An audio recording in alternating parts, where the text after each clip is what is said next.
បងតែងគិតថាបងជាមនុស្សអ្នកសែនវេទនា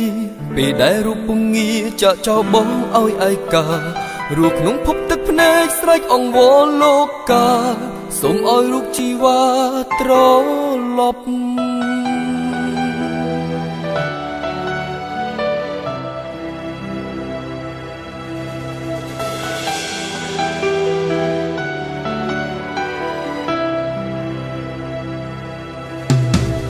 ស្ទើរតែខ្លាចជាមនុស្សដែលបាត់បង់អវិញ្ញាណតែខំប្រឹងបង្រៀនចិត្តទទួលស្គាល់ការពិតទោះនឹកអូនដូចឈួតយំរិញហួតអត់ទឹកភ្នែកនៅតែដល់ថ្ងៃស្អែកគ្មានអូនថែចិត្តឈឺឲ្យស្ងប់បានហើយមិនគួរឡើយត្រឡប់ក្រោយមករកបងស្ពាយទឹកភ្នែកអារម្មណ៍សៅមកលន់ទូឲ្យបងលើកលែងពីមុនបងឈឺចាប់គ្មានអូនតែពេលនេះបេះដូងបងអាចរស់បានរស់ដោយគ្មានអូនរំខានទុកទឹកភ្នែកបោកអ្នកផ្សេងបងសូមលី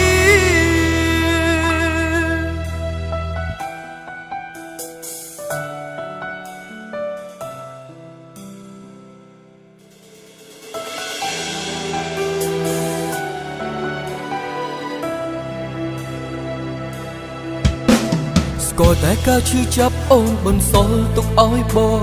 ស្គាល់តែខកបំណងចងអារម្មណ៍ឈួតវង្វេងមិនមែនរឿងងាយទេដែលបងព្រមលែងខ្លួនឯងព្រមបោះលែងឈប់គិតនឹកអូនថែចិត្តឈឺឲ្យស្ងប់បានហើយមិនគួរឡើយត្រឡប់ក្រោយមករកបងស្ពាយទឹកភ្នែកអារម្មណ៍សៅមកលន់ទូឲ្យបងលើកលែងពីមុនបងឈឺចាប់គ្មានអូនតែពេលនេះបេះដូងបងអាចរស់បានរស់ដោយគ្មានអូនរំខានទុកទឹកភ្នែកបោកអ្នកផ្សេ